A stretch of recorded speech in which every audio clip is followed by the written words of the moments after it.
Well, greetings and salutations, everybody. Welcome to the best damn movie-related show on the planet Earth, the John Campea Show, coming from right here on our YouTube channel. I'm, of course, your host, John Campea, and this is the show where we talk about the things that we love, those things that give us joy, movies and movie news, TV and streaming, and all sorts of good stuff. And we're awfully glad that you're here to make this show part of your day. Joining us today over here is our technical producer, Jonathan Voico. Good morning. Writer, director, producer, Robert Meyer Burnett. Good afternoon. It's Surprise Day. And once again, thank you to you guys for being here. You're the most important part of this show. Thanks a lot for making this little show a part of your day. And here's how our show's going to go. We're going to start off by talking about a number of topics we got lined up for you guys. Then in the second part of the show is the most important part, where we take your live comments and questions, starting with the comments and questions we didn't get to yesterday because we had to cut the show short. So we're going to start off with those and then take the ones that we had come in today. All right. With all that down, guys, let's get things started here, shall we? And we're going to start off with this. Again, the most important, biggest, most predominant thing eating up all the conversation time item going on in the world of movies and the industry right now is, of course, the upcoming takeover of Warner Brothers Studios. Whether that's going to be by Netflix or Paramount or somebody else, or hey, maybe we'll get lucky and nobody gets it. Cinema United right now is in Washington, I think in front of Congress, arguing that nobody should be allowed to buy Warner Brothers. I kind of agree with them, but whatever. It looks like it's going to get taken over by somebody. Now, we of course know that the winner of the bidding war for Warner Brothers was Netflix. Warner Brothers just thought their deal was better. Paramount has not given up, though. They have time and time and time and time and time and time again gone back to try to sweeten the deal, even threatening a lawsuit at one point. Give us this or else we'll go to complain to the judge. Anyway, that's my best impersonation of the Ellisons at the moment. So it's been going back and forth. Now, recently, Paramount Studios once again sweetened the deal and submitted another offer, this time with the full guaranteed financial backing of Larry Ellison, which is something they did not have before. Well, according to the Hollywood Reporter, as of this morning, it is now official. Warner Brothers Discovery has officially rejected Paramount's latest revised offer by the Netflix deal. Now, the basic thing of the new deal was, again, Larry Ellison fully backing it. They increased their pullout penalty. That sounds like there's a euphemism in there somewhere, but they have a pullout penalty now of like $5.8 billion. But they didn't increase the offer. The offer was still $30 per share, whatnot. And they said no. Now, what happened then is David Zaslav and the board wrote a letter to all WB staff explaining the rejection. And it's pretty interesting why. I'm going to read this a little bit at length because it's really interesting, but here we go. This is the letter Zaz wrote to the WB staff. Your board unanimously determined that the PSKY, that's Paramount Skydance, we're just going to call it Paramount, that the Paramount amended offer remains inadequate, particularly given the insufficient value it would provide, the lack of certainty in Paramount's ability to complete the offer, and the risks and costs borne by Warner Brothers shareholders should Paramount fail to complete the offer, the Warner Brothers board wrote. In a filing that accompanies the letter, Warner Brothers framed the revised Paramount offer, even with the new Ellison backstop, as being, quote, the largest leverage buyout in history, and that the structure poses risks to that offer. Changes in performance or financial conditions of either the target or acquirer, as well as changes in the industry or financing landscapes, could jeopardize these financing arrangements, the board wrote. Many prior large leverage buyouts illustrate that acquirers or their equity and or debt financing sources can and do seek to assert failures of closing conditions in order to terminate the transaction or renegotiate transaction terms. This aggressive transaction structure poses materially more risk for Warner Brothers and its shareholders when compared to the conventional structure of the Netflix merger. Now, one of the big key takeaways for this, as we get through all the technical jargon, is this. We don't trust them. That's basically, if you want to boil down everything that David Zaslav just said to Warner Brothers, that, listen, your board simply doesn't trust Paramount that they're going to be able to come through with this deal, that they have totally legit intentions to honor the deal as it is and not try to change it up last minute. And we don't trust that they've got all their ducks in a row. And if this thing goes south, that is going to cost us. We're the ones that are going to pay the price if it goes down. Now gets even more interesting, where they said this.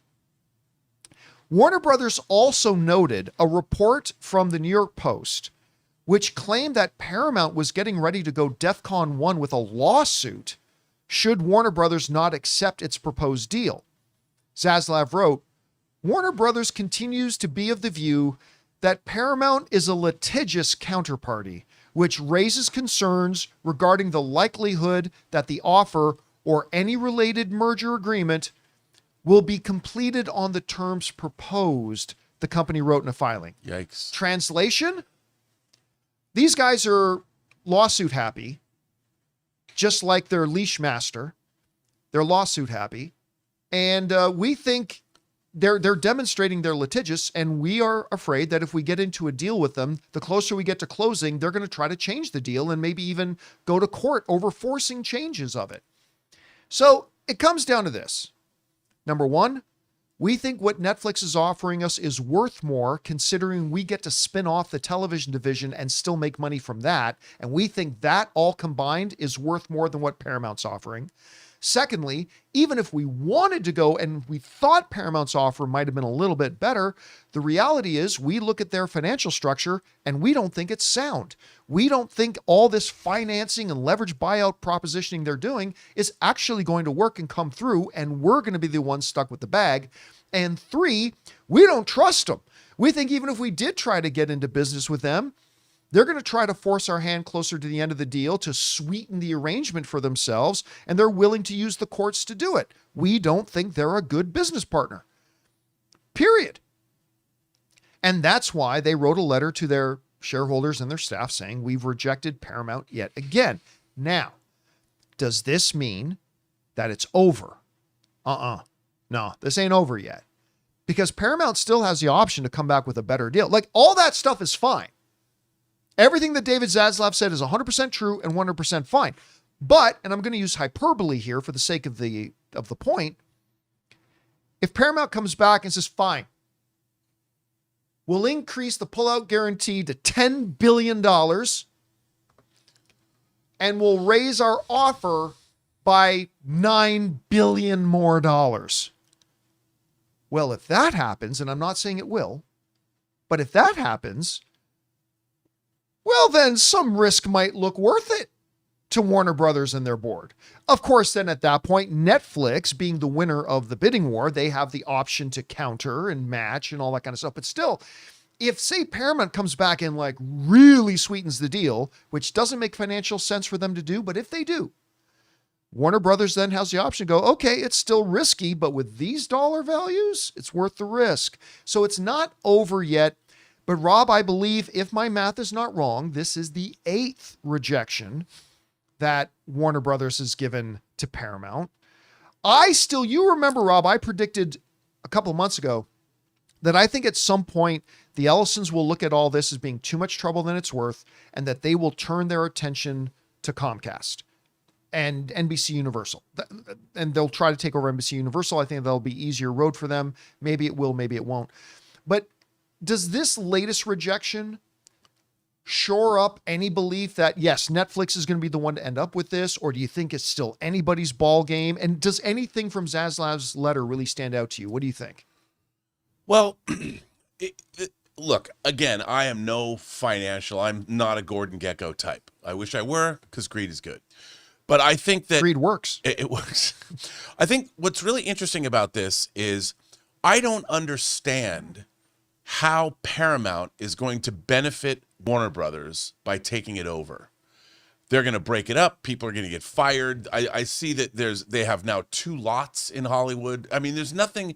Whereas Netflix is like, we want to keep Warner Brothers intact, and Warner Brothers. And we have no overlap. Right. They've said, they come out and say we have no overlap, so we shouldn't have any layoffs. No overlap at all. And what they want to do is, if they're true and they want to keep Warner Brothers making theatrical content for as long as that business is viable, And then what they make, what HBO makes, what Warner Brothers makes, then gets fed to Netflix in some way, shape, or form. Netflix is buying an incubator for itself, which it's never had. I mean, it's produced its own things, it's bought things, it's licensed things, but it's not a studio like Warner Brothers is. So what Netflix is going to do is suddenly their movies that they're going to get made, I would think in their mind, are going to be better than the movies we've been making ourselves, for the most part. You know, we get these we get Sinners, we get Weapons, you know, and you spent $38 million on Weapons. If we made it, it would have cost $300 million, and the Russo brothers would have made it. But no, you know, you got a Zach Kreger, and you're going to get the stable of talent that Warner Brothers is able to attract to make movies de facto for Netflix, which is amazing. And I think that also, Zaslav is not saying those kinds of things because those don't apply when it comes to money. Right. You know, so you got to, let's keep, I would make those things. Because he's speaking on behest of the shareholders, who just care about the bottom dollar. I could never speak finance. I would go off into the weeds in about 2 seconds. I got this great vision for what it's going to be. And people would be like, shut up, Rob. But I do think that where Zaslav is coming from is he wants to keep his company intact, and he wants it to keep doing what it does best, which is make movies. That's why it's been around for 100 years. That's why Paramount's been around for that long too. And I don't see what is the ultimate benefit. I mean, the Ellisons want to control media, but I think the people at Warner Brothers and Netflix want to keep making movies. That's their business. They don't see it as anything more than that. And look, I think that's the way to go. That's probably the best. That's the best thing for the company. And in the long run, they're going to make more money. You know, look, a merger deal, you can make a lot of money up front, but shareholders don't just want money up front unless they're going to cash out. They want to stick around for a while and see what the merger can do for them. You know, Netflix, they might be able to make, Warner Brothers might be able to make more movies. Well, see, and that's one of the key differences between the Paramount offer and the Netflix offer. The Netflix, where the Paramount offers is a strict buyout. Right. The Netflix offer is a buyout, but it also, existing shareholders get to still own some shares in that company so if Netflix does make it really extremely profitable, they can benefit, shareholders can benefit in the upfront purchase, and they can benefit long-term with the appreciation of their assets. So, I mean, it's a lot of what ifs. Now, look, my number one choice in all this is still that Warner Brothers doesn't sell. Me too.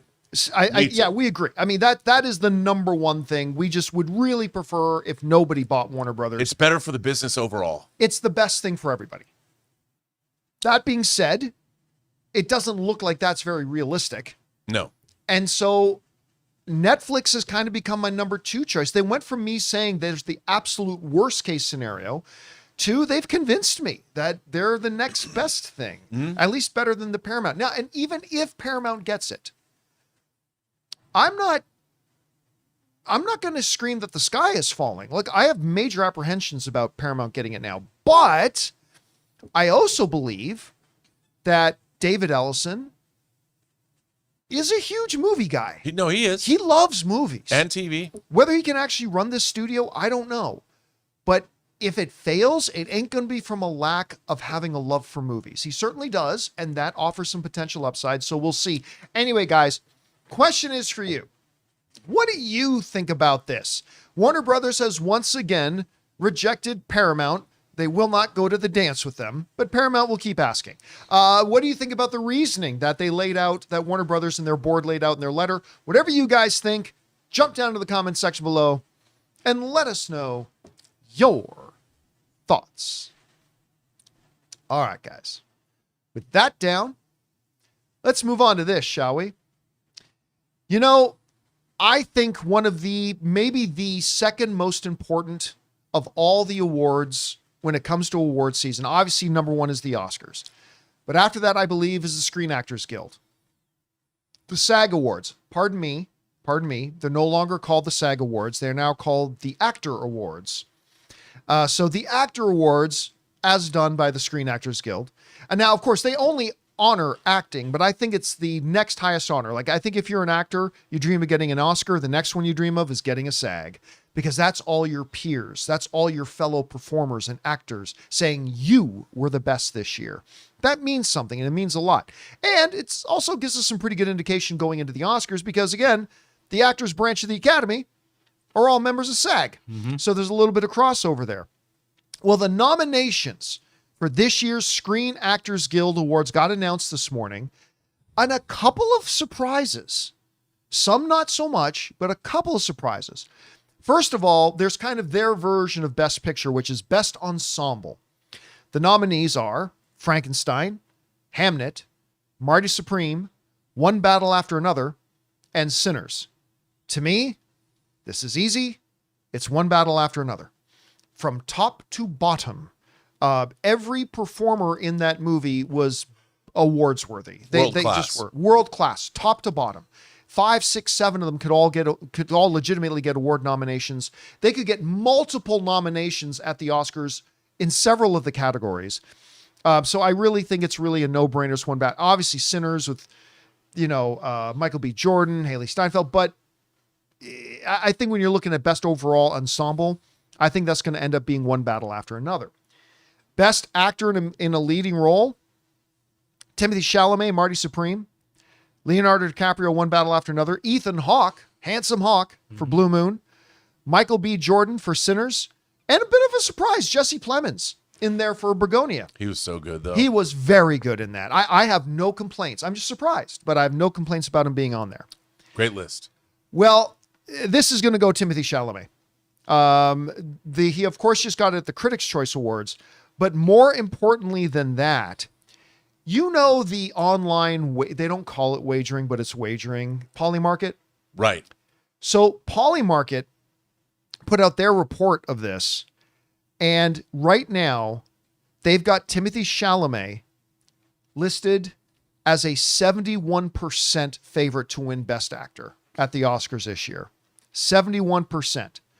By the way, Best Picture has a 77% chance of going to One Battle After Another. Jessie Buckley has an 87% chance from Hamnet to win Best Actress, and Paul Thomas Anderson an 84% to win Best Actor. So it looks like Best Director. Best Director, sorry. So it looks like right now all the smart money is on Timothee Chalamet. He will probably win the SAG. Again, fabulous nominees from top to bottom. Yep. Fabulous nominee. I would have no problem if Leonardo DiCaprio won it. I would have no problem if Michael B. Jordan won it, maybe even twice. I would have no problem if Ethan Hawke won. I mean, it's just a loaded category this year, but Timothee Chalamet is going to win that. Best female actor in a leading role. Again, you already just saw the numbers. The odds makers are saying it's an 87% chance that Jessie Buckley is going to win the Oscar. She will probably take it for Hamnet. She, of course, did just win it as well for the Critics' Choice. Rose Byrne for If I Had Legs, I'd Kick You. Kate Hudson for Song Sung Blue, which I'm a little surprised at. She was really good in it, by the way. Delightful little movie. I saw it way late, but delightful little movie. Chase Infinity for One Battle After Another. And Emma Stone, who just seems to get nominated every single year now. She's already got a couple of Oscars on her mantle for Begonia. Best Actor in a Supporting Role. Miles Catton for Sinners. Benicio del Toro for One Battle After Another. Jacob Elordi for Frankenstein. Paul Mescal for Hamnet. And Sean Penn for One Battle After Another. Listen, I will say this. Timothee Chalamet is my pick to win Best Actor at the Oscars this year. And he will. But the best performance of the year was Sean Penn in One Battle After Another. I'll stand on that. I'll die on that hill. I mean, it was a supporting performance. I actually think Sean Penn in One Battle After Another was the best performance I saw all year. So, but listen, Benicio del Toro's got a real shot at it too. Jacob Elordi just won the Critics' Choice Award. This again is going to be a very hotly contested one, but my pick would be Sean Penn. Female actor in a supporting role. Odessa Zion for Mighty Supreme. A little bit of a surprise that she got nominated, honestly. Ariana Grande for Wicked for Good. Amy Madigan for Weapons. Wumi Mosaku for Sinners. Tana Taylor for One Battle After Another. I mean, we just saw her win it at the Critics' Choice. She is the odds-on favorite. She seems to be the popular favorite, too, amongst audiences, fans. Amy Madigan for Weapons. I think she's probably going to take it, which again is funny because when I watched Weapons, she was great, but I never thought, ooh, awards performance. I just thought about how much I liked the movie. It wasn't until afterwards that some people started saying, she could get a Best Supporting Actress nomination. I'm like, well, oh, you know what? She really could. And this could be her year. Philosophically, it's an interesting, because you don't think of her as being, you think of her as being a monster. Like she's literally a creature, not like a human. But when you, because she is a monster. But in the movie, she's not a prosthetic monster. She's her. It's her face. The whole thing is her. And that's why it's one of those performances that you just don't forget ever. All the other women are terrific. And Emma Stone was great too. But they're playing people that you understand and know. But Amy Madigan's playing something you've never seen before. The range of the character like goes from one extreme to the other, and that's in the script, but it really gave her a playground with the character to really flex her muscles, which is great. By the way, there's one other category, and that is Best Stunt Ensemble for a Motion Picture. This one's a no-brainer to me. The nominees are F1, Frankenstein, Mission Impossible, The Final Reckoning, One Battle After Another, and Sinners. To me, I hand this thing right now to F1. I just hand this to F1 right now. The whole movie is predicated on the kinetic movement and action and all that kind of stuff. You can obviously make an argument for Mission Impossible. But are drivers stunt people? They're stunt drivers. But how much of the team were real drivers, or were they? If you're movie doing it for people? a filming camera, you're a stunt driver. In that moment, you are now a stunt driver. Because they did film a lot of real races. Yes, they did. But again, as long as the camera is moving, you're a stunt performer. When it's moving. Is Tom Cruise, would he be eligible to win that award as well? Part of the stunt performing ensemble? Well, I'm sure he'd be part of the ensemble. Yeah. Yeah. That'd be interesting. Yeah. For him to get that. So anyway, Rob, we just went down all the nominees there, at least on the movie side. Any of them really sticking out to you, or any other surprises to you in there? No, but I would say this: they're all really well deserved. I don't look at any of those lists and go, nah. It shows, first of all, the diversity of the films nominated. One is not like another. It's not like you call it, well, these are Oscar bait movies. I don't think you can say that about this list. This is a really great, diverse list of different kinds of stories, different kinds of tales, the whole premise behind certain movies. You've got horror, you've got political activism, you've got historical epics, you've got action films, you've got a very sad, depressing story about Hamlet is the son of Shakespeare who died. Yeah. There's tragedy. So it shows, people can talk about that this was a bad year for cinema. I don't believe that's true. No, it's funny because that conversation comes up almost every year. Like we get near the end of the year and we think, oh, well, wasn't this that great of a year for cinema? And then award season hit and you start looking at all these movies and you're like, wow, we got a lot of really good movies this year. We got a lot of really good. I will say there is one surprise of omission. And I'm not upset by it. I'm just saying I'm a little surprised, but I'm okay with it. Let's go back to this category here. Female actor in a leading role. Rob, see if you can see what's missing. Jessie Buckley, Rose Byrne, Kate Hudson, Chase Infinity, Emma Stone. Who's not on that list? Who was all over it last year? Cynthia Erivo. Oh. Cynthia Erivo, who was all over all these lists last year for Wicked. And Ariana Grande gets the nomination this year, but Cynthia Erivo did not. Now, again, I am surprised she's not there, but I'm totally okay that she's not there. And again, part of it isn't even her fault because I just think Wicked for Good was such an inferior movie to Wicked that even the material wasn't as good for her to play.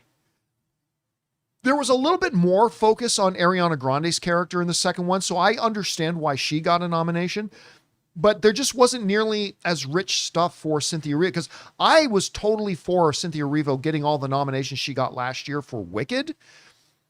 But yeah, I'm pretty okay with her not getting it this year. She didn't even have the material to really do it. So, but again, I still thought they'd put her on there because it's Cynthia Erivo. Anyway, guys, question is for you.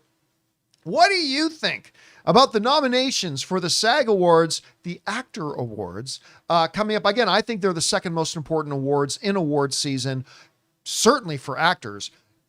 Anything there that surprises you? Are there any snubs you don't see on the list? You think somebody's on one of these lists that totally doesn't deserve to be there? Who do you think's going to win in the different categories? Whatever you guys think, jump down into the comment section below and let us know your thoughts. All right, guys. With that down, buckle up, because it's time for us to play a little round of What's More Likely. A little bit earlier today, we jumped on the YouTube channel. We asked you guys to submit some What's More Likely scenarios for us. Jonathan's got a few picked out to address. So, Jonathan, what do we got up here first? All right, Rob. Uh-oh. Starting with you. We hear from Mate. What's more likely, Doomsday being under 3 hours or over? Over. Doomsday is more than likely to be over 3 hours long. Yeah. See, here's the thing. For a long time, I really thought Secret Wars is a different discussion. Secret Wars that's another thing. We can discuss that another time. But with the industry itself, after a couple of years ago, even the Oscars making fun of movies being too long, we've seen a bit of a retraction in runtime in a lot of movies. We still got a couple of really long ones, but a bit of a retraction.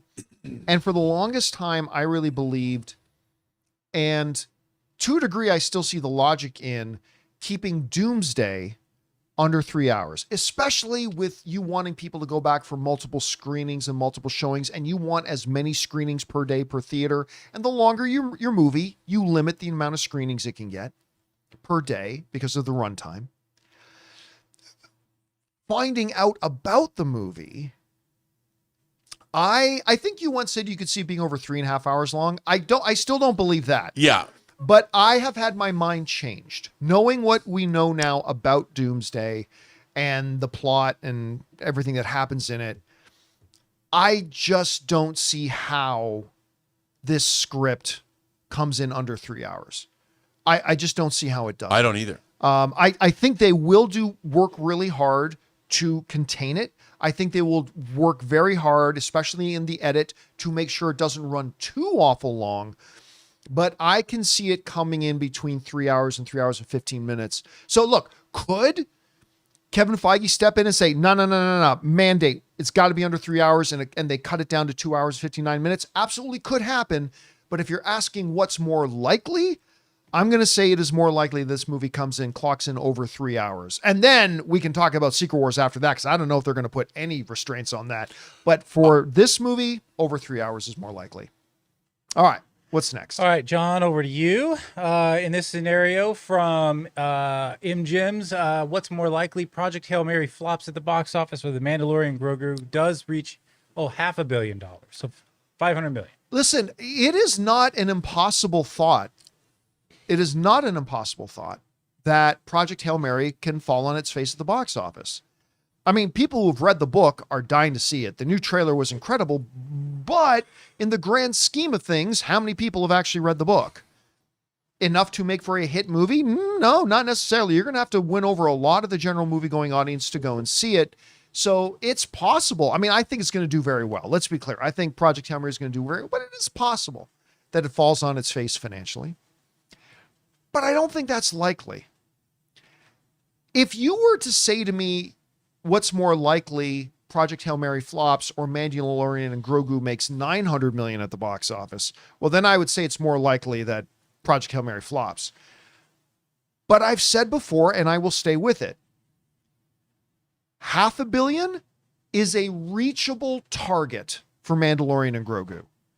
It could come in under that. I won't be surprised if it comes in under that, but $500 million is realistically a reachable target for that movie. And so I think the chances are higher that Mandalorian and Grogu gets to $500 million rather than Project Hail Mary flopping. So I'll say it's more likely that Mandalorian and Grogu gets to $500 million. Rob? I think you're probably right about that. Look, it's still Star Wars. We can talk about whether or not Mandalorian and Grogu season 3 was any good, and it's a TV show and all There's that. no discussion there. It wasn't very good. Right. That's just it. But There's I'm no just going to discussion. say that it is Star Wars. People love Baby Yoda and all this, and Project Hail Mary is an unknown quantity. Now, I think Project Hail Mary is going to be one of the finest films of. I've been saying it since we saw the CinemaCon presentation. But after seeing that CinemaCon, I don't think any of the trailers have lived up to what we saw at CinemaCon. And I talked to The latest one was pretty good. it was though. pretty great. The latest And one was pretty I great. talked to a very high-ranking person in the entertainment industry yesterday who's actually seen a lot of it and said it's wonderful. So I don't think it's going to flop. But then again, I do think it's more likely that The Mandalorian and Grogu make it to $500 million. All right. What's next? All right, back over to you, Rob. We're going to hear from Pyronic Gaming. What's more likely to make more money, Avengers Doomsday or all of the DC projects? I guess he means like of 2026. I'm going to assume he means in the year of 2026. Yeah, if you're going to say that, Doomsday is going to make more money. Because what? We got 2 DC movies coming, right? Yeah, you've got Clayface and Supergirl. And Supergirl. And I can tell you right away, there's no way in hell that those 2 movies, if they're the greatest movies ever made, are going to make more money than Doomsday. Doomsday is going to make a lot of money. Yeah. Doomsday. Now, it would make the question more interesting if Lanterns was going to be a movie. If Lanterns was going to be a movie and you were going to add up Lanterns, Clayface, and Supergirl, it becomes a more interesting question, but I would still say Doomsday. Yeah. Because listen, Clayface is not going to be a box office smash. No. You know, they're not making Clayface to be a huge blockbuster. They're making Clayface to hopefully make a great movie that rounds out the DCU, that gives more credibility to the DCU, and make it a wonderful film, all that kind of stuff. Supergirl, I think if it can hit 500 million, I think they need to pop bottles on that. I really do. But we're talking about an upside potential of Clayface and Supergirl. If all the stars are aligned and everything goes right, we're talking about 1 maybe to 1.2 billion. Maybe. I mean, that's if all the stars align. Doomsday is a legitimate $2 billion contender. It's got the potential for $2 billion. Oh, The Supergirl and Clayface combined do not have that potential. So I think, yes, this to me is the easiest one of the day. Absolutely, Doomsday will make more than Clayface and Supergirl combined. yeah, I totally agree with you. One of the things that is really interesting to me is there's a lot of talk about how, Doomsday has not had the kind of buildup that the Infinity Saga. And that's fair to say. It is fair. Yeah. But I would also say this, and they're talking about playing on nostalgia. But I would say that the new trailer, the leaked trailer, assuming it's real, that the leaked trailer showing us Wakanda and the Fantastic Four, that I think is very important because what that says is Wakanda Forever was part of Phase 5. Something. So Yeah. it's post One of them. Endgame. Yes. And you've now got the Fantastic Four, you've got the Thunderbolts. So there's a lot more post Endgame stuff in there. But with Steve Rogers returning, that's also post Endgame because he went somewhere after that movie was over. Yes. Now we're going to find out. So it's not just relying on nostalgia bait. What they've cannily done is they've taken all these things, and Deadpool and Wolverine set up the fact that the X-Men are obviously still in play in a different way, but still that. The TVA, all that stuff. So I would say that what people don't quite understand is the story that Doomsday has cooked up defines the word epic. Defines it. I mean, across the board. In terms of what they're doing, it's even more ambitious than the Infinity Saga because the Infinity Saga did have all that buildup. Well, they're taking stuff from all over the place, and I think that they've crafted a narrative that is going to be like irresistible to fans of the MCU in a way that we've never seen before. So, and judging at the 3 trailers they've released, the tone, they're going Return of the King, man. That's what they're doing. And I think that it's going to be interesting to see, and I think they're really going to get their audience back now. Whether they can sustain it into Secret Wars, I have no idea. Well, and also let's say this. and I've said it before, but I will continue to say this for the rest of the year. It is one thing to craft something epic looking in a script. It's another thing to execute. And we'll see how well they execute it. I've read really good scripts and then the movie's not turn out great. So that we'll still have to wait and see. All right. What's next? All right, moving on, John. Darren Reyes says, what's more likely? Dave Filoni's first movie after becoming head of Lucasfilm is from the Filoniverse or is Knights of the Old Republic?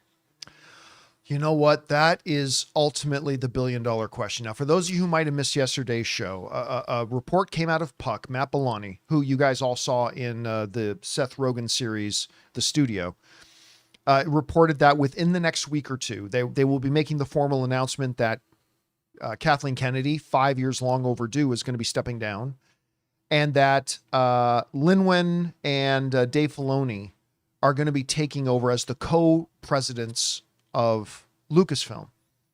And to which I've always had some apprehension because I like Dave Filoni very much. I like him very, very much, but I've never thought he'd be a good choice to take over Lucasfilm because he has zero idea about how to run a giant corporation, like at all, nothing, no experience at it, whatever. And he's a cartoon guy. Right. Right. And so there's been that. But on the other hand, since the conversations first started coming up about maybe him being the next guy, he's had 5 more years of experience. He's had a few years of experience now as an executive there, as a chief creative officer over there at Lucasfilm. But what I said, it will all come down to this. Does he move Star Wars forward or does he continue to go backwards? Because my biggest criticism of Dave Filoni, as a massive Star Wars nerd, and he's got Star Wars in his blood and his DNA, but he is so,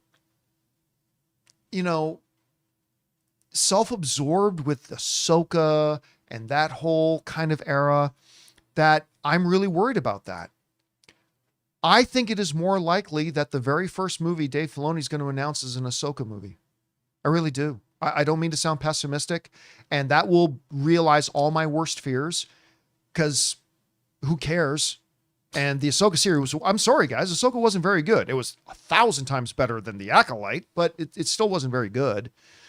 Now, if he comes out, because this is where I'm holding my hope, if Dave Filoni comes out and says, listen, Rebels was great, Clone Wars was great, I love Ahsoka, the Mandoverse that we've done under the leadership of Jon Favreau, great, but it's time to break new ground. It's time to move forward in Star Wars. If Dave Filoni comes out and says that, even if it's talking about going to Old Republic or whatever, I think that would tap a fountain of enthusiasm. And I'd be really, really excited about it. And I'm still going to keep my fingers crossed that that's exactly what Dave Filoni is going to do. In which case, I will be very excited about this new era with him and Lin-Wen running it. But if I had to bet $5,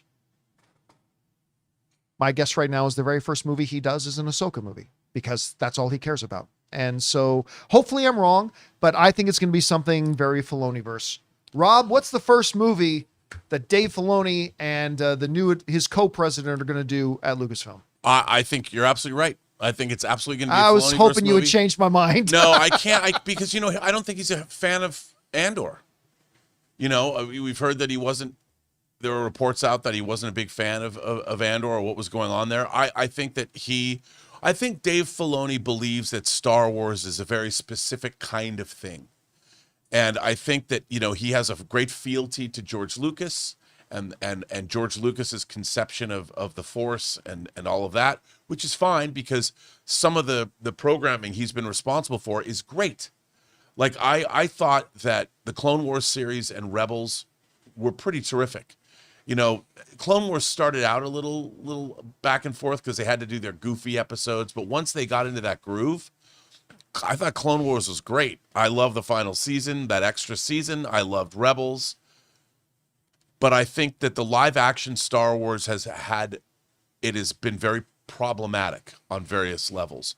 Mandalorian seasons 1 and 2 were great. That was but they weren't Andor levels of greatness. No, they were nowhere near. They weren't Andor Empire levels, Strikes no. Back levels of greatness, And I think that the live action Star Wars shows, have showed a kind of a unique, in a way, lack of vision for what Star Wars can do and how it should be made.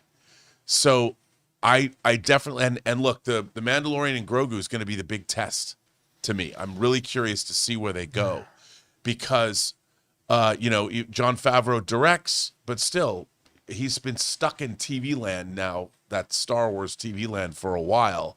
And he was responsible for a lot of season 3 of Mandalorian as well. So I look at this going, we'll see, because I don't think Dave Filoni wants to do anything other than the Filoni-verse. I don't see him going, yeah, we should do Knights of the Old Republic, because I don't think he sees that jibes with George Lucas's vision of what Star Wars is supposed to be. Here's something too, though. This to maybe try to be more optimistic. Remember, he didn't get this job in a vacuum. No, I know. Disney had to give him the job. And he had to convince Disney that he was the right guy to do it. And I don't know that he would have been able to convince Bob Iger, Big Papa Iger, and the board of Disney. I don't know that Dave Filoni would have been able to convince Bob Iger and his leadership team to hire him in this role with a sales pitch of, it's going to be all Ahsoka and Filoni-verse all the time. True. I think he would have had to have gone to Bob Iger with a new, but hopefully with a vision for the future that isn't just about, because like, let's face it. I know a lot of people like Clone Wars. Nobody's seen Clone Wars. In the broader scale of the movie going audience. Yeah. Nobody has seen Clone Rebels. Wars. And I'm not crap talking. I love Rebels, but nobody in the general public has watched it. So he would have had to have given Big Papa Iger a pitch for what his vision of Star Wars could be that would have Iger and the rest of the board going. Because remember, we just did the whole Kathleen Kennedy thing, and we've really damaged the property. So I'm gonna choose Rob. I'm gonna choose to be optimistic. I still think he's gonna try to come out of the gate with an Ahsoka movie, though. I really do, and ruin everything. But here's hoping. Fingers crossed. The Mandalorian and Grogu could do that too. It could. I just don't think enough. But here's the good thing about it. I don't think enough people are going to go see Mandalorian and Grogu for it to move the needle one way or the other. Yeah, that's true too. But They'll we'll still see. make something after that. All right, what's next? All right, Rob, over to you. When we hear from Lieutenant John, what's more likely? Batman appears in Clayface or Wonder Woman appears in Man of Tomorrow? Look, here's the thing. I think it's more likely that Wonder Woman, since this is the question, I think it's more likely Wonder Woman would appear in Man of Tomorrow. Because if Brainiac presents a worldwide great threat, you might see Wonder Woman in that. I don't think they're going to introduce a character as important as Batman in a third-tier Batman villain movie. Clayface goes along the lines with what James Gunn is interested in. And if you're going to have Flanagan involved in making a body horror Batman villain movie, which is great, but remember, I don't think that Clayface needs to have Batman appear in the Clayface movie for Clayface to be a good movie. And I think that Man of Tomorrow is, you lead with Superman. You don't lead Batman in with Clayface. If it was a Joker movie, I'd say maybe, but not a Clayface movie. Yeah, I'm going to say 100% it is more likely that it's Wonder Woman in Man of Tomorrow. Just for a logistical reason. Clayface is shot. Right. They've shot Clayface. And they haven't cast Batman yet.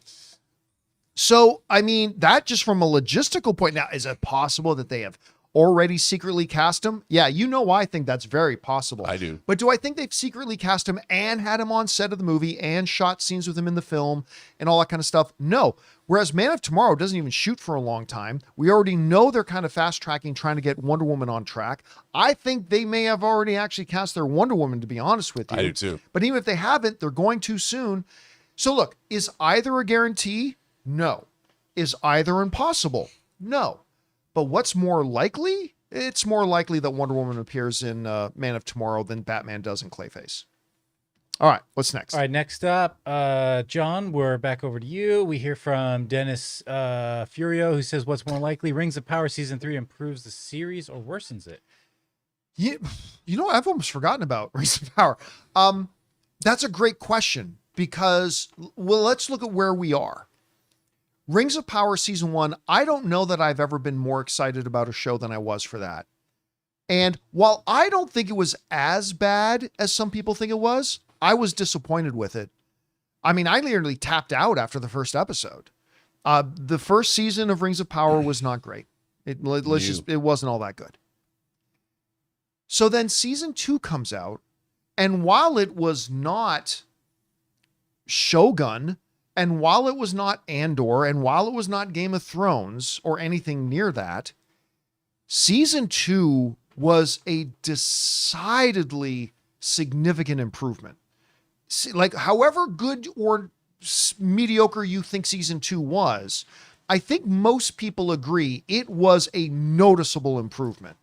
I actually enjoyed watching Rings of Power season 2. It wasn't one of my favorite shows of the year. Didn't blow my mind, although it had some moments that kind of blew my mind. But anyway, season 2 was, without debate, it was an improvement.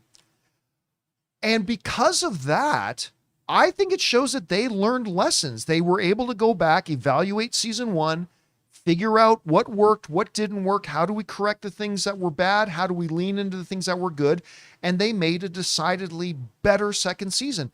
So it could go either way, and it is not one of my most hotly anticipated shows of the year. It's probably going to come out somewhere near the end of 2026. But I think it is more likely, given the track record, that season 3 will continue to improve upon it. That's my thought at any rate. Rob, I don't know. What do you think? I agree with you. I think that the only way they can go is up. And I think season 2 did show, look, I'm not a fan of the show at all. But I do think, like you, season 2 is a marked improvement over season 1 because it'd be pretty hard to go make it worse. And I would assume that they've learned some lessons. They probably brought in some writers and changed things out to make it better. That's what you do, hopefully. And look, it gives me no pleasure to think that a TV series based on J.R.R. Tolkien's work is something I don't like. I really want to like Rings of Power. I do. And I hope it gets better. I think the likelihood is it probably will. Yeah. And again, I strictly base that on not how disappointing season 1 was, but season 2 was significantly better. I went from having to make myself watch episodes of season 1 to legitimately, to a degree, enjoying watching season 2. And so hopefully they're going to be able to carry that momentum into season 3. We'll see.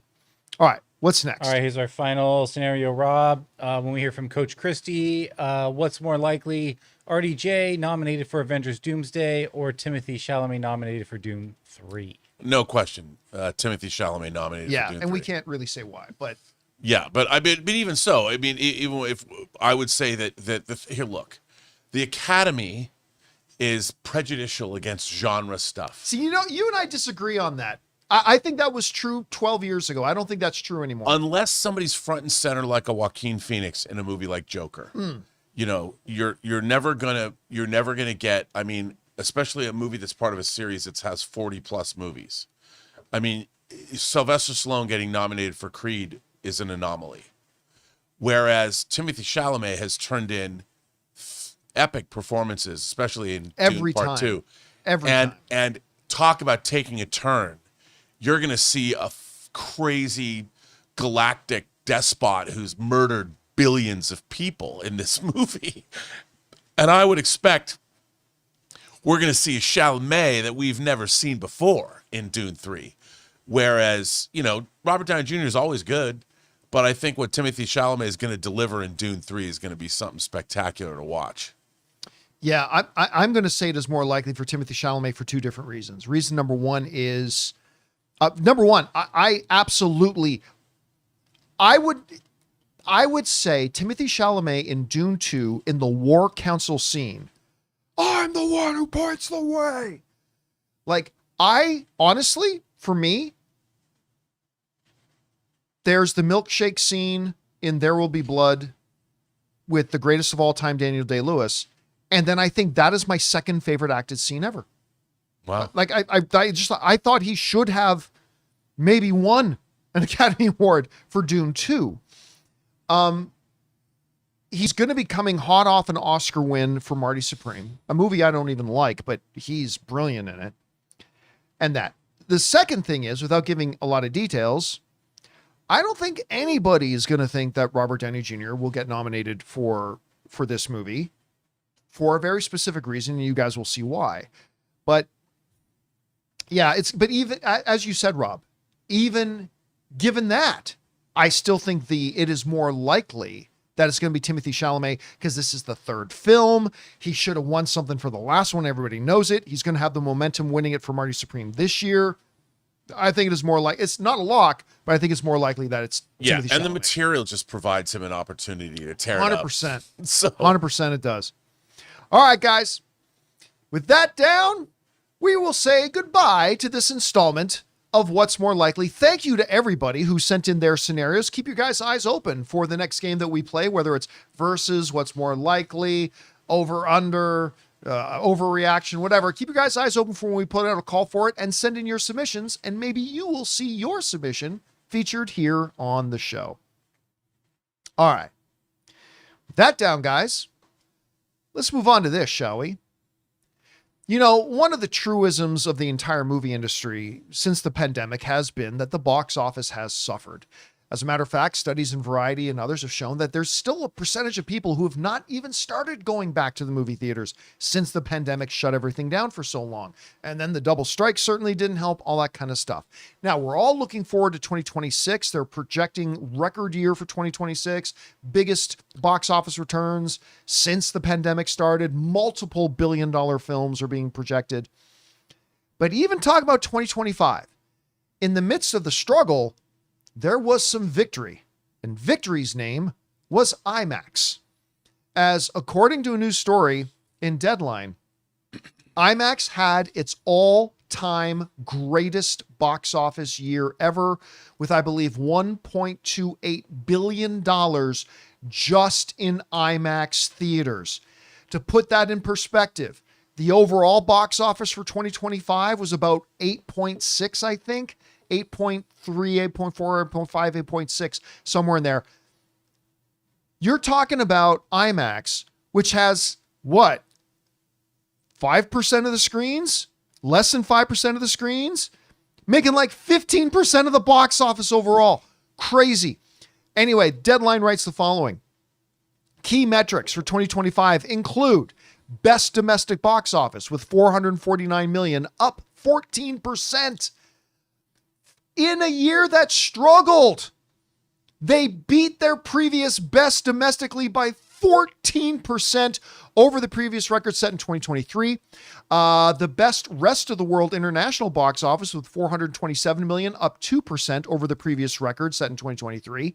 Best China box office with $407 million, up 5% over the previous record set in 2019. Biggest global market share with 3.8% from 1,800 plus locations. Best local language box office with $405 million worldwide, up 65% over the previous record set in 2023. Record box office in 35 countries and territories worldwide with standout performances in Japan, Germany, India, Australia, and across Southeast Asia. Largest slate in IMAX history with 122 new releases worldwide, and largest local language slate in IMAX history with 67 international films released from 14 countries. Oh my God! These are incredible numbers. When it's in an industry that overall is still in its slump. Looks like it's starting to come out of its slump, yes. But for them to have record numbers, Rob, the one that jumped out to me the most, 14% domestically in the North American box office, higher than their previous record. Now, granted, we've seen more screens added, more studios are kind of targeting content for it, but still it's showing that it's getting results. Rob, you see these numbers. Are you surprised?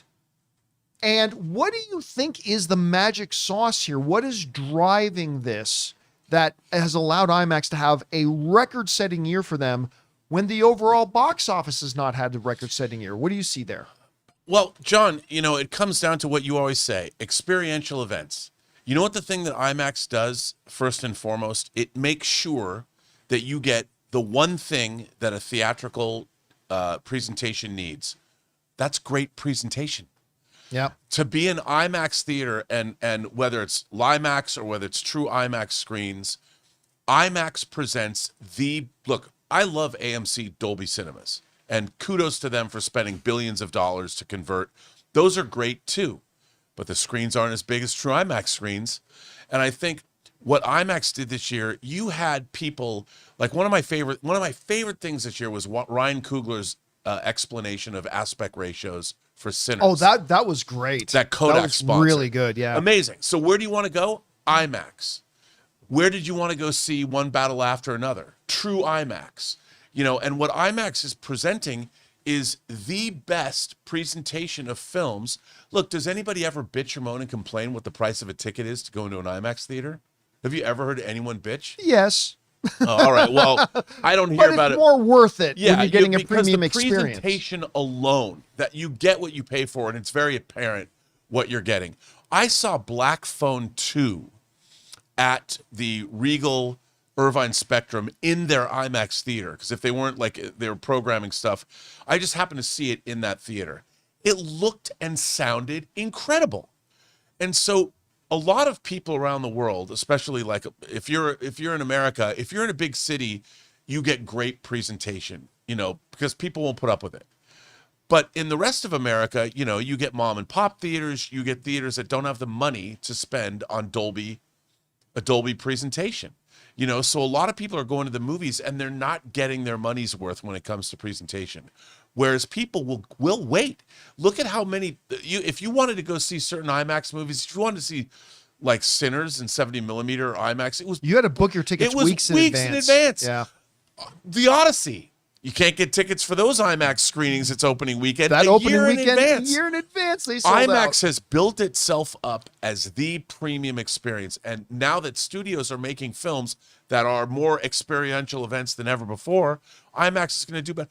Where would be a better place to see F1 than in an IMAX theater? 40X. 40. I was going to say 40X. Well, okay, 40. But I don't like 40X. But anyway, you went in it for F1 for the right movie. Yeah, I mean, but you look at these event films that we've had all throughout the year, and what does the year end with? Avatar: Fire and Ash, which is a movie that is built for IMAX. So next year, this year now, 2026 has a number of movies I can't wait to see in an IMAX theater. Yeah. I'm going to say that there are three reasons for this number, this record-setting number. And each of them kind of fall under a different category, but one of the reasons is expansion. I mean, we now have more IMAX screens. And remember, when we're talking IMAX, they're not just counting 70 millimeter IMAX, because there's only a handful of those in the world. But we're talking about what some people affectionately refer to as LIMAX, which are still awe-inspiring, incredible presentations, right? So expansion of theaters is number one. And this is no particular order. Number two, Rob, I would submit to you that unlike, say, Theater 5 down the hall, which might play Kinds of Kindness, or might play, some other smaller film that's coming out, generally speaking, only big films play on IMAX screens. Yeah. IMAX doesn't play the next little hot indie film. Although I would watch that. So would I. And pay the extra money. Yeah. But there's the rare things where it's like Stop Making Sense, the Talking Heads concert. Right. But those are very small and engagements. niche things and engagement for the most kind part, of. Yeah, it's the big. They had engagement Prince's kind of Sign stuff. of the Times in IMAX this year. But so generally speaking, unlike Theater 6 around the corner, you're only going to get the bigger movies. And now the studios even fight over getting real estate space on the IMAX screens, right? So number one, I would say expansion of the number of theaters. Number two is that you only really get the premium movies and the bigger movies on there. The third one I would suggest is a little bit more nebulous, but I do think it has a real impact here. Going to the movie theaters today, you know me, guys, I am the world's biggest evangelist and advocate for the movie-going experience. It is church to me. It is my sanctuary. Going to the movies is always better. But generally speaking, I think to the general movie-going audience, going to the movie theaters progressively year over year is becoming less and less of a value proposition. The tickets are getting more expensive. They're force-feeding you half hours of commercials and trailers for time that you paid for to watch a movie. Instead, they're force feeding you a half hour of commercials and trailers. The prices are getting more expensive. The concessions are more expensive. As Rob, you were alluding to here, you are just getting a superior presentation. Now, again, my favorite is still the AMC Dolby Prime, but IMAX presents a heightened movie-going experience.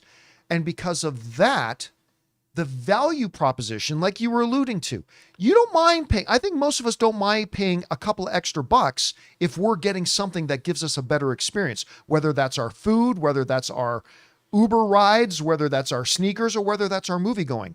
So I would say expansions of theaters, the fact that you're only getting premium movies in those screens, and the fact that in a decreasing value proposition in going to the movies, IMAX still represents a good value proposition for the heightened experience you're going to get. I think those three things have combined to give IMAX a record-setting year for them. But Rob, I'm going to throw this out there too. If IMAX just broke its own record in a year where box office is still kind of down, what kind of 2026 are they going to have?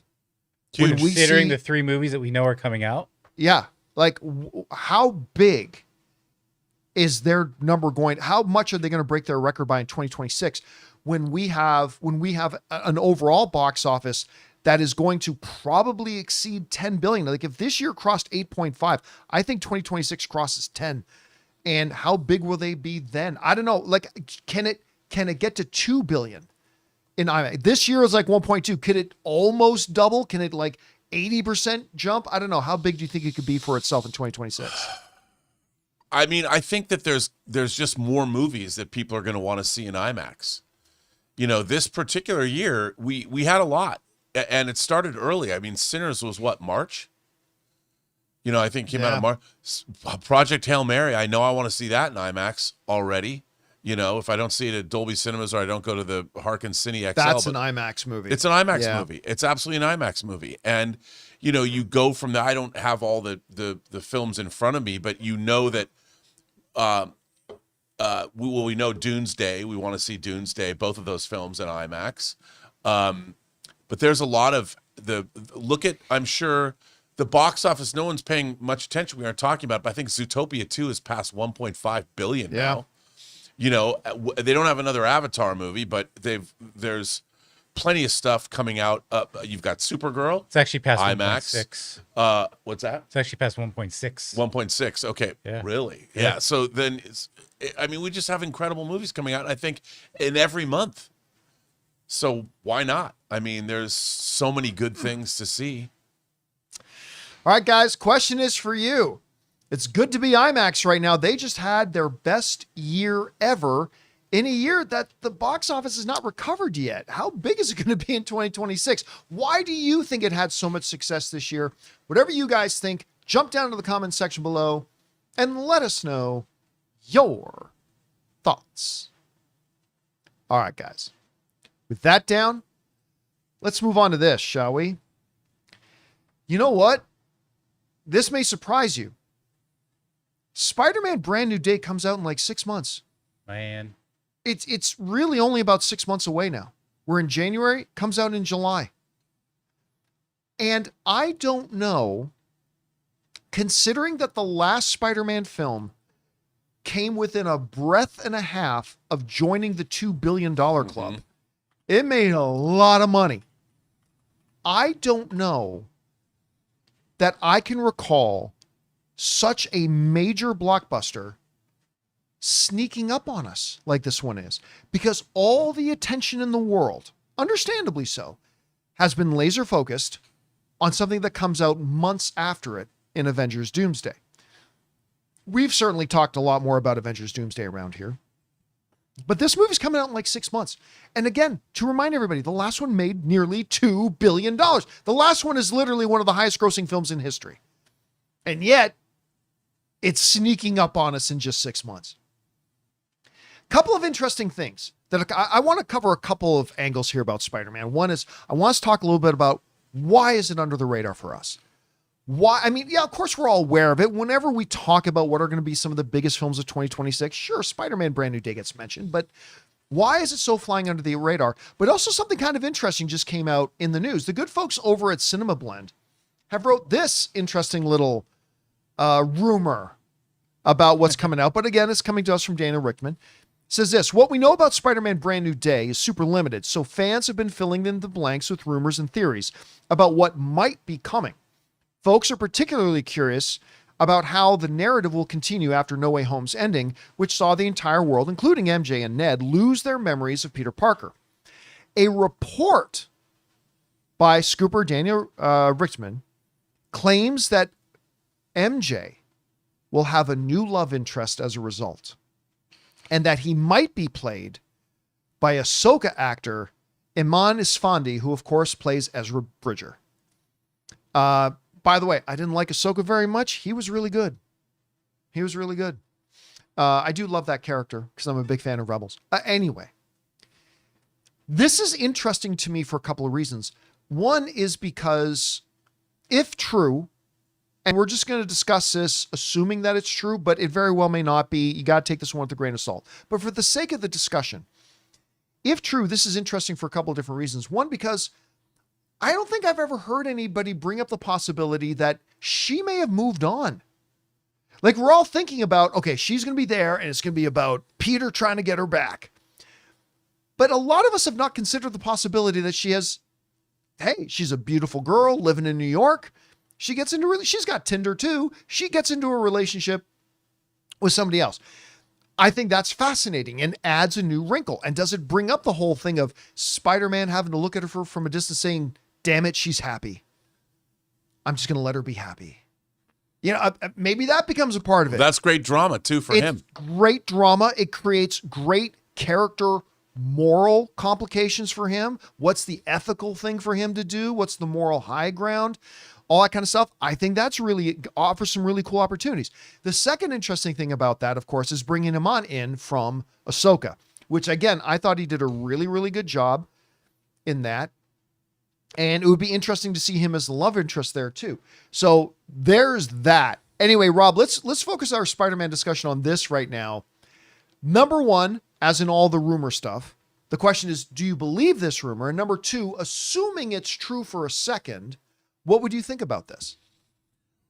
Well, I mean, look, you're always looking to up the stakes. And one of the things you can always up the stakes with in Spider-Man movies is the personal stakes. That's what Spider-Man is. Spider-Man is the most grounded of all. He's not a god. He's not an agent of S.H.I.E.L.D. He's not a billionaire. He's just a kid. Now he's a young adult. Who can lift tanks over his head. Yeah, well, you can lift tanks over his head, but he's still, at his core, you know, he's a kid. He's a normal person. And he has normal people. I mean, he was in high school up until recently. And I think it's going to be heartbreaking for the audience and heartbreaking for the character to watch somebody, but Zendaya, not just MJ, but also Nate. I mean, his good friend doesn't know him either. And so he's looking at the two most important people in his life, his close friends, his confidants. They don't know him, leaving him totally alone. And there's no way he can walk up to them and go, look, we used to be friends. They don't know him at all. I mean, I'm curious to see how they would deal with MJ's hole in her. Did you have any boyfriends in high school, MJ? Let me think about that. No. But that makes for great drama. And there's an ethical problem for Peter. Like, he can't just go up there and say, but we were friends, so we can just be friends again. You can't do that. So that's a huge problem for him. And yet he's going to long for his love. He's going to long for his friend, and he can't go get those things. So that is a great problem for a main character in a movie to have. It suddenly becomes a personal problem. And at the same time, whatever shenanigans are happening in the outside world with supervillains or the Punisher or Dr. Banner or whatever's going on there is also a problem. But it gives him personal stakes. It gives him neighborhood stakes, worldwide stakes, and it just gives us, the audience, to have more opportunity to have a great story told. That we're gonna feel it, and I'm looking forward to that because they've brought the stakes back down and made them, I think, more personal than ever for Peter Parker, and I love that. I'm going to throw this out there. I'm just going to throw it out there. There is one thing a lot of people are overlooking too. While Zendaya's character's name may be MJ, her character's name is not Mary Jane Watson. Right. And again, I'm not saying that to suggest we're going to meet the real Mary Jane Watson in this movie, or that Sadie Sink may be playing Mary Jane Watson. I'm just reminding everybody that while the character's initials of Zendaya are MJ, her character's name is not Mary Jane Watson. So, I mean, maybe they could present. I doubt they would do that, but it is a possibility. So let's shift the discussion here just for a second to this. That we are living in a movie fandom right now that is, for many, many good reasons, very laser focused on Doomsday. So much about it. It's going to be the biggest film of the year. It's going to be awesome, I think. But we've got this Spider-Man movie coming out in 6 months. Like literally, we're within a reasonable amount of time now that the legitimate marketing campaign could start for it at this point. We are 1 month away from the Super Bowl. We've already heard reports about a big Endgame trailer. I have zero doubts. I don't know this for a fact. I'm just saying personally as a fan, I have zero doubts that we are going to get a spectacular, no pun intended, spectacular Spider-Man Brand New Day trailer. Yeah. And when it drops, it's not going to tell us much about the plot, but we're going to get glimpses of Hulk, and we're going to get glimpses of Punisher, and we're going to get glimpses of Sadie Sink, especially now it timing up with the finale of Stranger Things just having aired and been the biggest New Year's Day thing that Netflix has ever aired. So I think there's a lot. So Rob, let me ask you this. What are you expecting out of Spider-Man and its marketing campaign, its build up over the next couple of months? But more specifically, why do you think it is that this next sequel to one of the largest films in the history of cinema, an almost $2 billion film, is kind of flying under the radar for a lot of us right now? Why do you think that is? Well, that's a good question. I think that this Spider-Man movie is going to be the last time that the MCU is going to be able to make the kind of Spider-Man movie that it can. Because if you think about it, Spider-Man Brand New Day has become, it wasn't going to be this at first because they moved release dates. Yeah, just to remind everybody, don't forget, Doomsday originally was supposed to come out before Spider-Man Brand New Day, which really adds an interesting wrinkle to all this. This is the last movie of, at least the way I see it, based on what's happening, this is the last MCU movie in its current incarnation. Because we're then beginning a cycle where the MCU is going to irrevocably change into something else. And there's going to be the board's going to change. And by definition, they've told us we're getting Avengers Doomsday that leads into Secret Wars. And if you know what happens in Secret Wars, you know the entire universe gets changed. So everything, all bets are off. So it will be the last movie of the current MCU that we have known and loved since 2008. And I think that's why it's important. I want to see what they're doing because they since they changed release dates and they've been shooting this movie, because they didn't finish shooting this movie until fairly recently, so they've been able to, I'm sure, figure out ways to caress this into what's happening in Doomsday. And I find that interesting for that reason alone. That I think that the core tenets, like everything that they've ever wanted the MCU to be, you're going to get in a way, because they're not trying to build off of anything in this. They're going to give us a pure superhero experience unto itself. And that in this movie, we're going to see Spider-Man in its purest form. Before, remember, you always talked about, why does Tony Stark have to be this mentor? Why is Spider-Man always wearing armor? We've had that from the beginning. Why does Marvel not think Spider-Man is cool enough to just be Spider-Man? Yes. And this is the first time that they've been able to do that. Because nobody knows who he is. He doesn't have Tony Stark. He doesn't have armor. He's got his own stone. Doesn't have Doctor Strange. Doesn't have Aunt May. Has nothing. He has nothing except himself. Except himself. This is going to be, I think, the purest Spider-Man movie that the MCU has given us. And for that alone, and you know what? Having the Hulk, having the Punisher, that goes right back to the comics. There's a long tradition in the comics over the last 40 years of Spider-Man interacting with those characters. And I think that what we're going to get, I think this movie is going to be a lot more fun than we're expecting it to be. Because it's like, oh, it's so depressing. I don't think it's going to be depressing. I think it's going to be a hell of a lot of fun. And the MCU is going to, because they can do anything they want. Yeah. They can do anything they want. And I think that's why it's something to be excited about. And they've flown under the radar because people don't have any expectations. They're like, what's going to happen? We don't know. And by the way, I mean, most people know this, but let's put it into a context here. In the long, excruciating, pointless journey that was Chair Watch, I want to point out 3 names that were not on any chairs. Tom Holland, John Bernthal, and Mark Ruffalo. None of those names appeared in Chair Watch. And I am not purporting, absolutely not, that we know anything that happens in Spider-Man. We don't. We're as much in the dark about anybody else. But it is very, I think, not coincidental, Rob, that these 3 prime lead names are all names that are not mentioned at all in Doomsday. And I think that's not insignificant. I think there's a significance to that will play out, that maybe we get a hint of when the trailers start dropping, maybe not. I don't know. What's your thought about all that?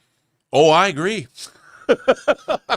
Other than agreeing with you, I would say yes. I think that it's very significant that those 3 names are not part of Chair Watch. And I would expect, yeah. Well, yeah, let's just leave it at that. Anyway, guys, the question is for you. What do you think about these 2 fundamentally different questions? Number one, this report going around, whether it's to be believed or not, that when we meet up in the world of Spider-Man again, Zendaya is going to have a new love interest, and it might be our guy Ezra Bridger from Ahsoka. Secondly, I think it's pretty much non-debatable that Spider-Man has kind of been flying a little bit under the radar. Is it just because all the attention's on Doomsday? Why hasn't it been getting more attention? And what are you expecting out of the movie? Whatever you guys think, jump down into the comment section below and let us know your thoughts. All right, guys. With that all down, it's time for us to move on to the most important part of our show, which is, of course, taking your comments and questions. But before we get to that, we got 2 things we got to do. First is bid good afternoon to writer, director, producer Robert Meyer Burnett. Great job as always, my friend. We'll talk to you again tomorrow. All right, I'll be here. And we're also going to take a moment here and thank the sponsor of today's episode of the John Campea Show, our friends at PrizePicks.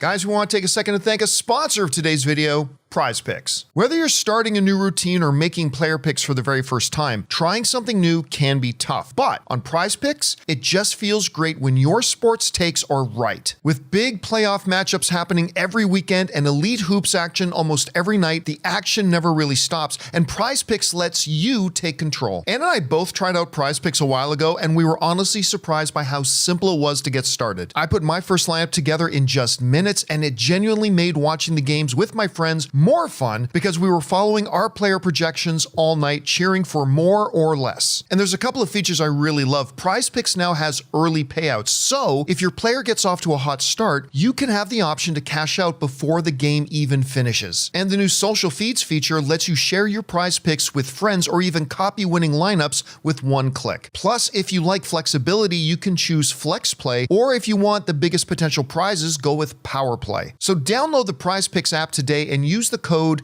Campea to get $50 in lineups after you play your first $5 lineup. That's code Campea to get $50 in lineups after you play your first $5 lineup. PrizePicks. It's good to be right. And thank you to our friends at PrizePicks for sponsoring today's episode of the John Campea Show. All right, guys, let's get over to your questions here. Now, just a reminder, we had to cut the show short a little bit yesterday, so we didn't get around to most of the questions that got sent in yesterday. So we're going to start off with yesterday's questions. Then we'll move into today's. And just so you know, we had turned off the super chats a while ago, so you can't send in any new ones now. But some of you did manage to get some in today. So let's get back and start getting caught up here. Jonathan, what we got up first? Nick Norton, how insane will Secret Wars be considering what you know about Doomsday? I'm guessing pretty much every Marvel actor will pop up. I can honestly tell you this. Other than how Doomsday ends, I know nothing about Secret Wars. I really don't.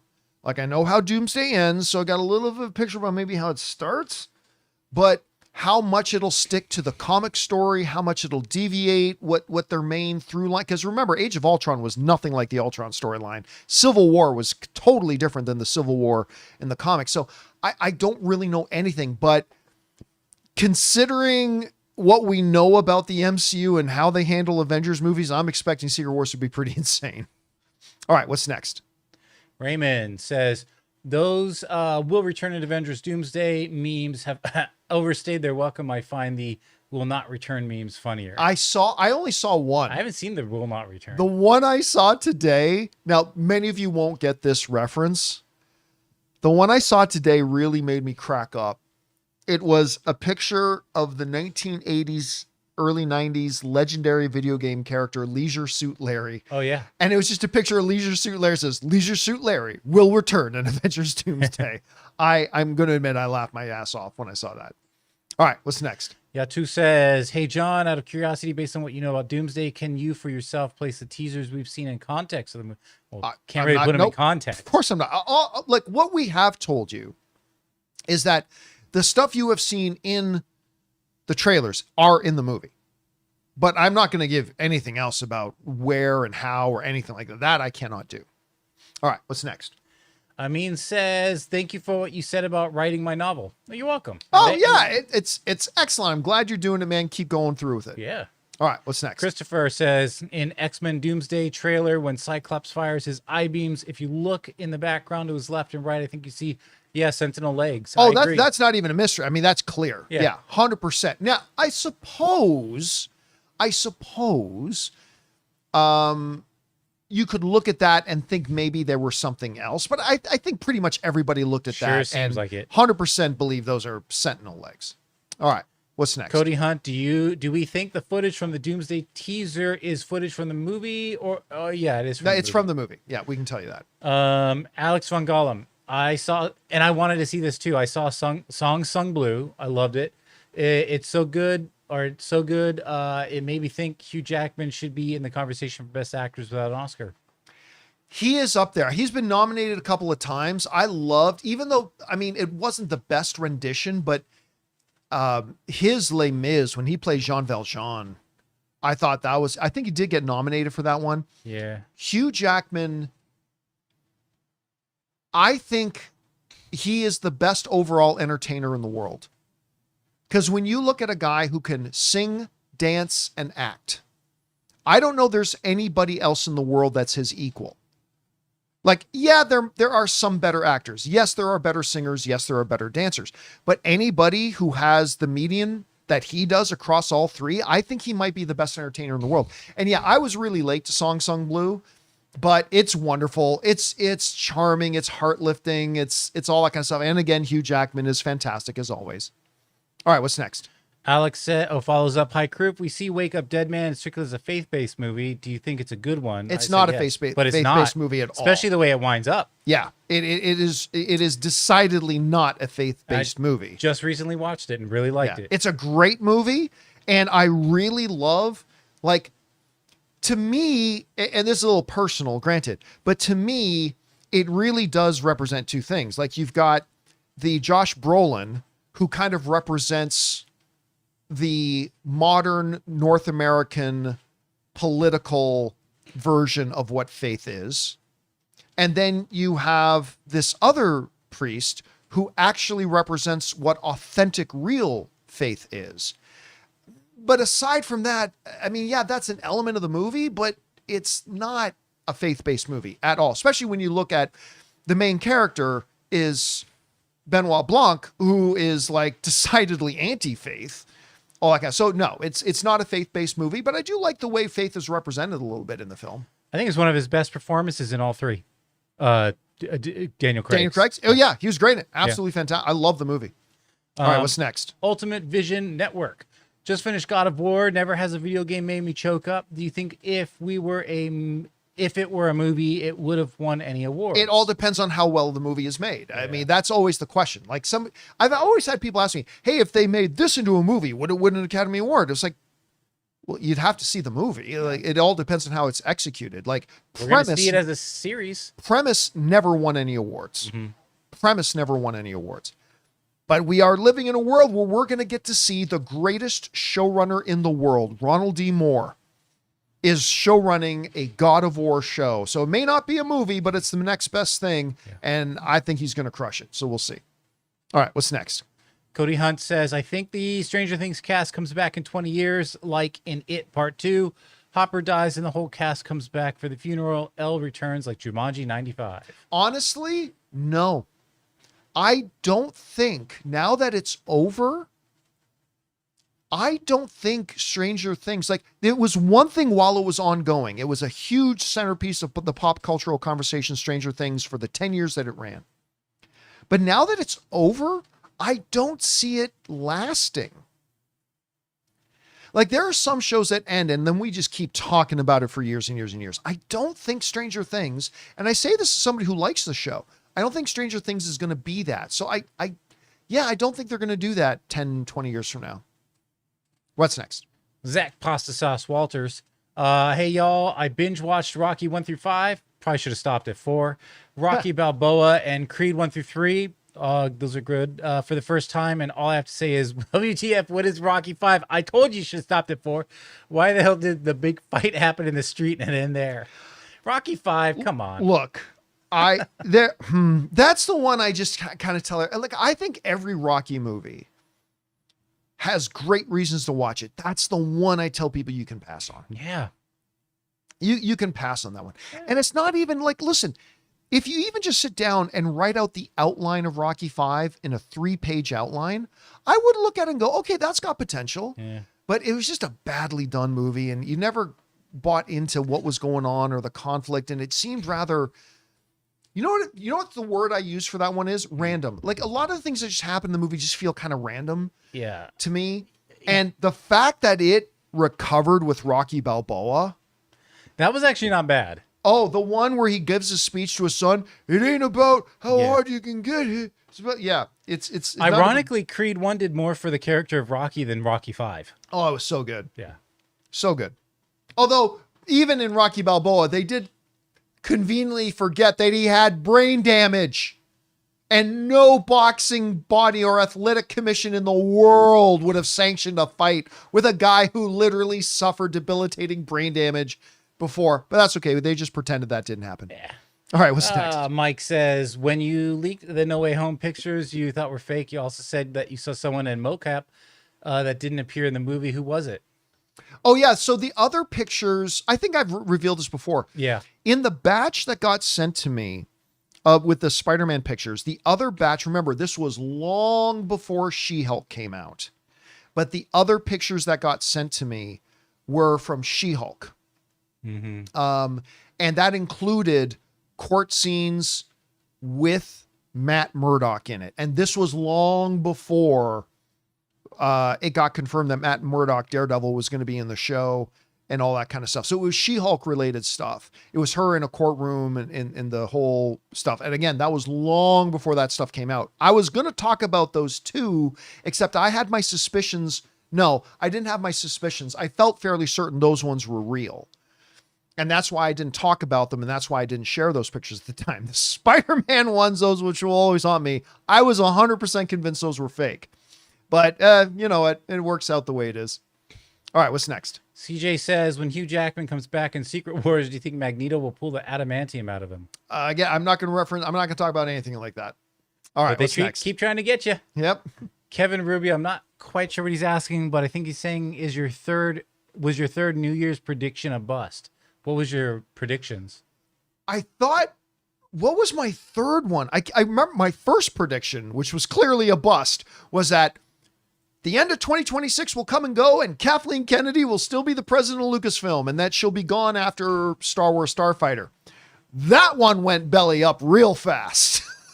If the reports are to be believed. If it's true. I can't remember what the third prediction was, though. I wish they had mentioned it. Yeah. Anyway. Oh, well. All right. What's next? Amin says, do you know why Thor was crying? I don't think so. I don't think so. I mean, maybe I missed something, but no, I don't think so. I don't think we get that question answered. All right, what's next? Alex says, hey, John, are there any MCU Fox Marvel movies that you think would make the best primer to watch leading up to Doomsday in theaters? I just personally feel like probably the Avengers movies, just get through those and then. That's a good, look, the greatest strength of the Marvel Cinematic Universe prior to the end of Endgame was that no homework was ever required for any of their movies. That every single movie that Marvel put out, this was the key sauce, the secret sauce to their success, was that as long as those movies ran, every single new movie was a valid entry point for any potential new fan. I've told the story. Like, I even had, somebody whose name you would recognize. Their very first MCU movie that they sat down and actually watched was Endgame, and they didn't feel lost. Now, certainly there are some things that they probably didn't appreciate as much as the rest of us did who did watch everything else. But they made even Endgame in such a way that if this was your first movie, you're not going to get every reference. You're not going to understand everything that's going on, but you're not going to feel lost. You're going to feel like you get what's going on. Since Endgame, that's been one of the big mistakes of the MCU, is that more and more things have come out that literally require homework in order to watch it. And MCU movies are no longer valid entry points for brand new viewers or brand new fans. I honestly think, now, this will all vary on execution, which we have no idea about until we actually see it. I think is as deep and as interconnected and all that kind of stuff that the events of Doomsday are. From a structural point of view, I think somebody can make Doomsday the very first movie in the MCU that they ever watch, and I don't think they're going to feel lost.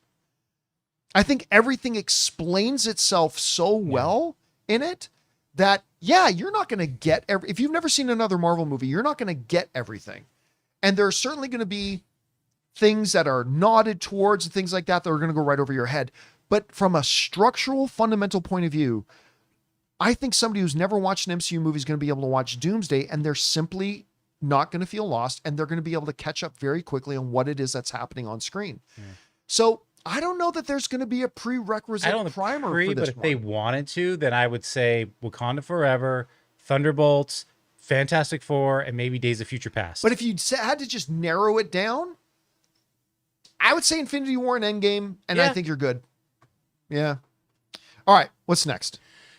Sam Fisher, the clip of Cyclops reminds me of my favorite moment from Astonishing X-Men. I want this thing off my lawn, and then he destroys a Sentinel. I don't remember that. I'm sure I read it, but I don't remember that. But I just that moment of pure power. Like, again, none of these Doomsday teasers have done much to move the needle for me, except the X-Men one. That moment of pure visual power of Cyclops, particularly a character who never got his due in the X universe, doing that. Loved it. Loved it. All right, what's next? Just got home from seeing Avatar 3 in IMAX. Who's saying this? Sorry, Mr. I. Okay. Was going to see it yesterday, but the bulb was burned out. The manager gave me 2 free IMAX tickets and free popcorn and a drink. Wow. That's awesome, because he didn't have to give you the concessions. And then saw the X-Men teaser and Odyssey scene, and the X-Men teaser so far has been the best to see in IMAX. Oh, and just the best one, even conceptually, I think, so far. Here's the thing, Mr. I love hearing stuff about this because things go wrong. Things go wrong. Like somebody serving your food or going to a movie or something, things go wrong. It's unavoidable. To me, the measuring stick of an organization is how do they respond to things going wrong?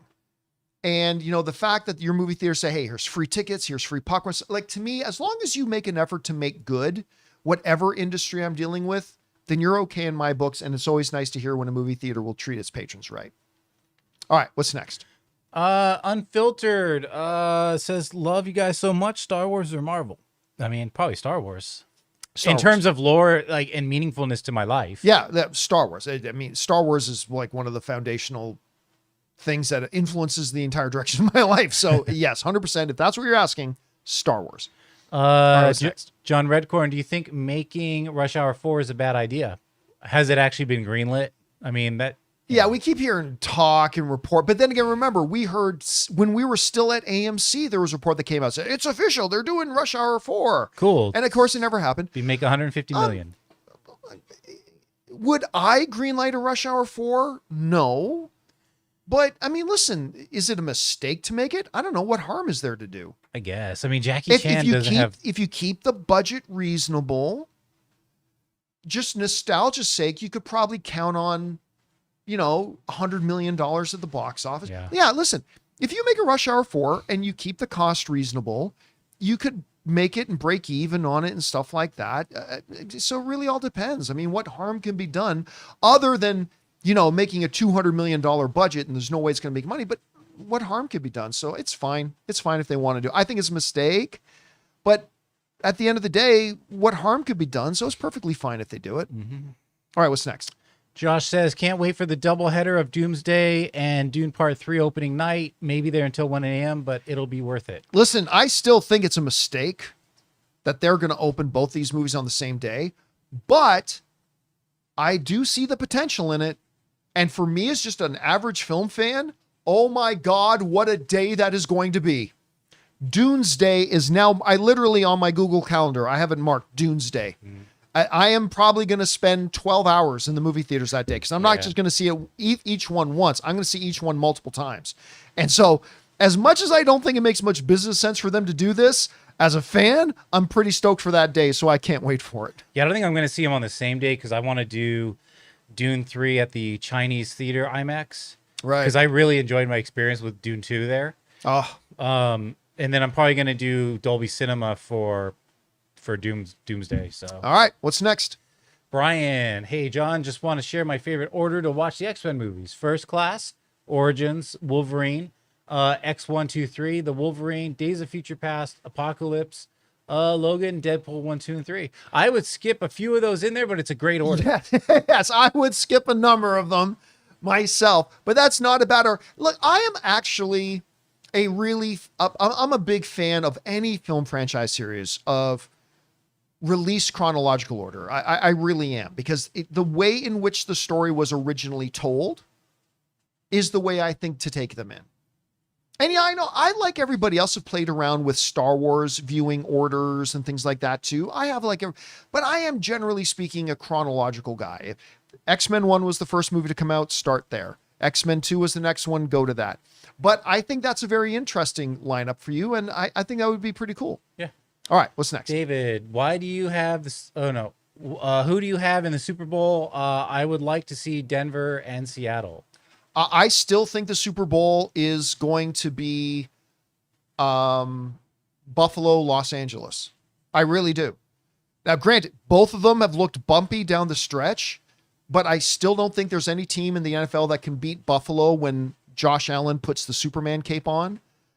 They have their vulnerabilities, but when Superman Josh Allen shows up, I don't think anybody can stop him.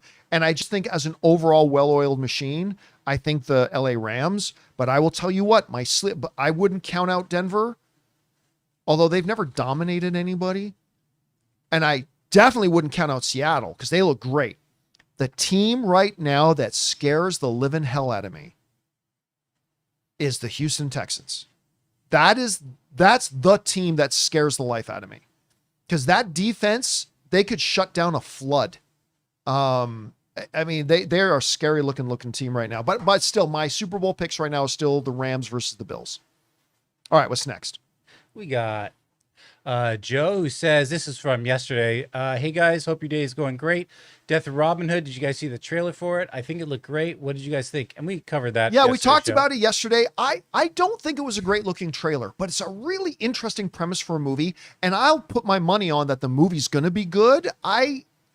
I just think that the trailer felt a little cheap. I don't think the movie will, but I think the trailer felt a little bit cheap. But still, I'm very interested in it. Hugh Jackman, another kind of look at Robin Hood. I dig it. All right, what's next? Raziel Prime, John, without spoiling, does Doomsday make what we've seen since Endgame and the seemingly aimlessness of connecting things make sense? Yes or no? That is I'm yes. not gonna address that.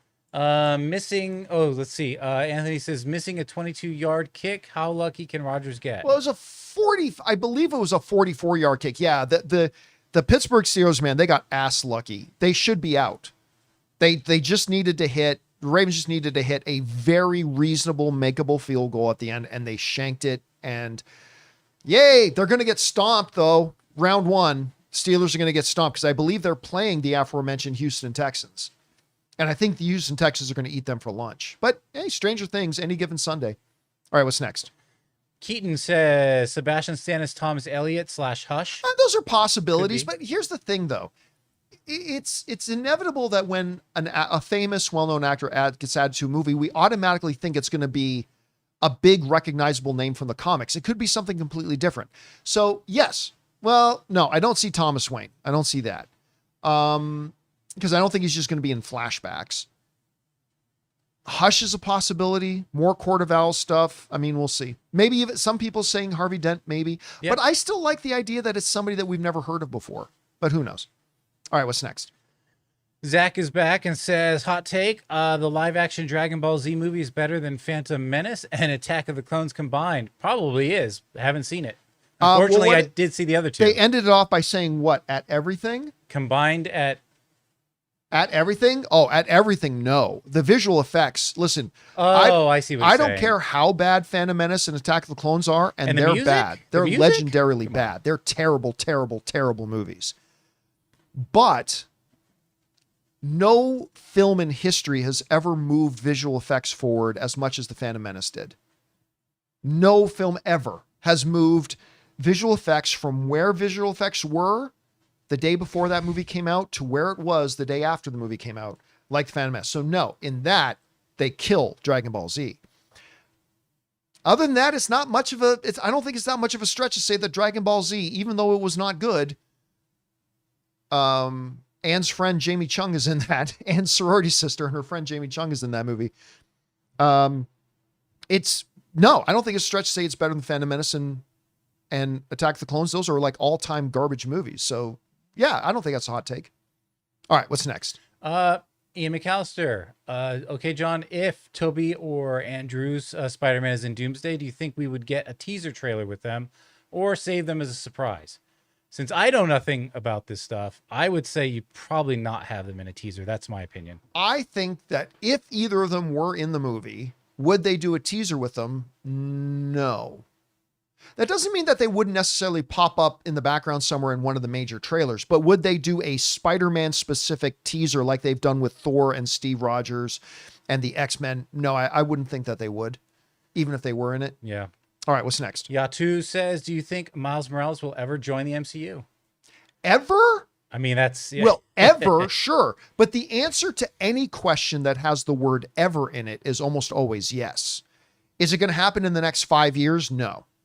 Because Sony, like Kevin Feige's already said publicly, this is him publicly saying he's been told that he has to keep his hands off Miles Morales. So there's that. So that ends that discussion. But ever, like as in 65 years from now, sure, anything's possible. All right, what's next? Ian says, I love watching people play verbal gymnastics trying to find backwards ways to ask you about Doomsday.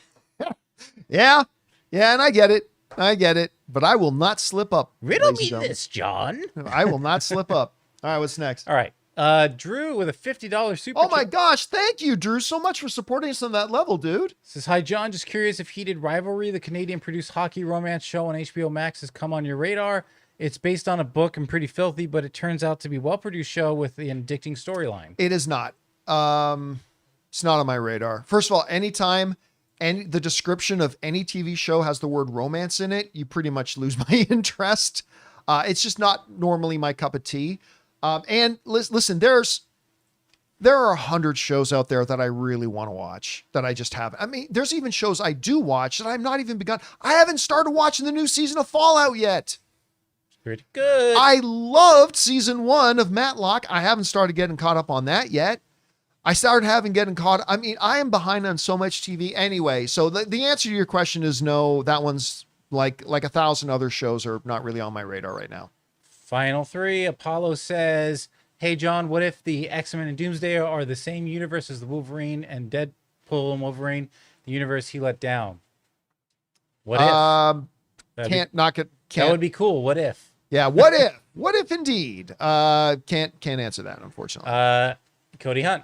Not knowing what you know about Avengers Doomsday, do you think that Jonathan Majors ousting was a blessing in disguise? Well, yes, but again, it's not because of Jonathan Majors, right? We kind of addressed this before. A lot, yeah. But yes, it is a blessing in disguise that Jonathan Majors and Kang are gone, but not because of Jonathan Majors. It was because Marvel botched the Kang character. It wasn't Jonathan Majors' fault. It's because Marvel botched the launch of that character. Because in 3 appearances that Kang made, he got killed by Sylvie, stabby. He got beat again in Loki season 2, and he got beat by Ant-Man. You can't set up that. I have no sense of threat, no sense of fear, like the way they set up Thanos. They botched the launch of Kang so badly that even if Jonathan Majors had not gotten himself into trouble, I still think they needed to move away from it and change directions. 100% they needed to. And so, yes, this has turned into be a blessing in disguise for them. I think they're going in a much better direction now, and one that will be much more successful. And again, that has nothing to do with Jonathan Majors, not his fault. All right. I think was there one more? Yeah, just one more. Dean Talks Movies gives us some support here. So thank you, Dean Talks Movies. Appreciate that, man. And guys, that'll do it for today's installment of the John Campea Show. Thank you so much for being here and joining us and making our little show a part of your day.